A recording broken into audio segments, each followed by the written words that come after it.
The fluorescent lights of the gun store hummed overhead as Sarah Chen stepped through the door at 3:30 p.m., her worn sneakers squeaking against the polished floor.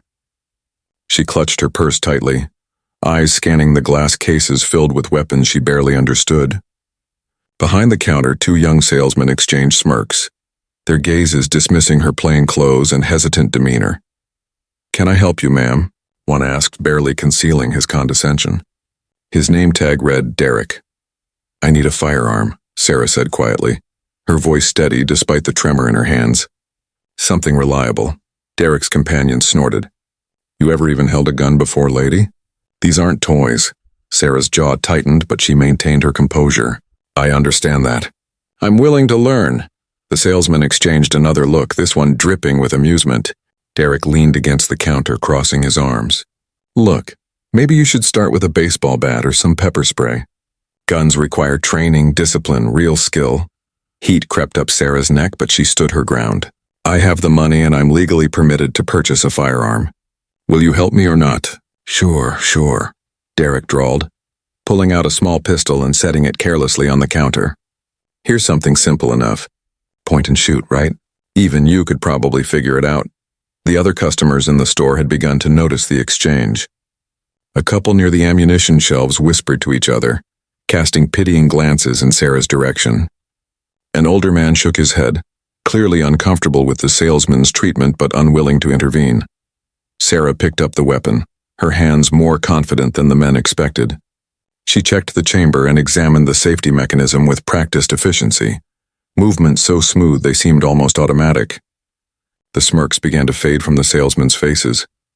"This isn't properly weighted for defensive situations," she said calmly, setting it down. "The trigger pull is too light for someone who might be handling it under stress. Do you have the Glock 19 or the Sig Sauer P320? Derek's face flushed. "Listen, lady, I don't know where you read that." The bell above the door chimed, cutting him off. Everyone in the store turned as a man in crisp military dress uniform entered, his posture ramrod straight, ribbons adorning his chest. The commander's silver eagles gleamed on his shoulders as he surveyed the room with sharp, intelligent eyes. His gaze landed on Sarah, and his entire demeanor transformed. He stood straighter, if that was even possible, and his hand snapped up in a crisp salute. "Captain," he said, his voice carrying through the sudden silence of the store. Sarah turned slowly and something shifted in her bearing. The uncertainty melted away, replaced by an authority that seemed to radiate from her core. She returned the salute with practiced precision. "Commander Phillips," she acknowledged, a slight smile touching her lips. "At ease." The color drained from Derek's face. His companion had taken an involuntary step backward, knocking into a display of cleaning supplies. Commander Phillips approached, his expression now severe as he took in the scene. "Is there a problem here, Captain Chen?" "Nothing I couldn't handle, sir," Sarah replied, her voice no longer quiet but clear and commanding. Though these gentlemen seemed unclear about proper customer service protocols, the commander's gaze swept over the salesman like a laser sight. Captain Chen just completed her third tour overseas. She's trained elite special forces units in close quarters, combat, and weapons expertise. She's forgotten more about firearms than either of you will ever know. He paused, letting his words sink in. She's also receiving a commendation next week for saving 17 lives during an ambush outside Kandahar. The store had gone absolutely silent. Every customer stood frozen, watching the scene unfold. Sarah turned back to Derek, whose face had gone from red to pale white. "The Glock 19, please. And I'll need 300 rounds of 9mm ammunition, a retention holster, and a quality cleaning kit." Yes, ma'am." "Right away, ma'am," Derek stammered, nearly tripping over himself to fulfill the order. Commander Phillips smiled.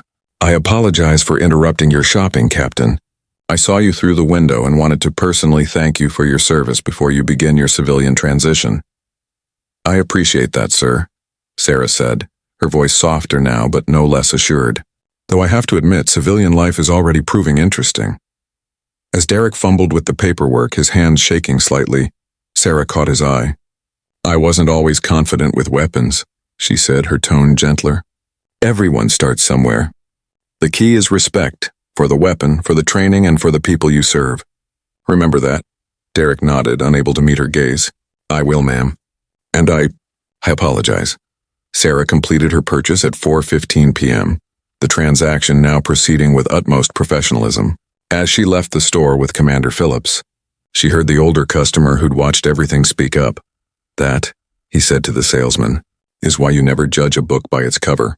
Outside, the afternoon sun warmed Sarah's face as she walked toward her car, a small smile playing on her lips. Sometimes the world needed reminding that strength came in many forms, and courage didn't always announce itself with fanfare. Sometimes it walked quietly into a gun store in worn sneakers, ready to face whatever challenges lay ahead.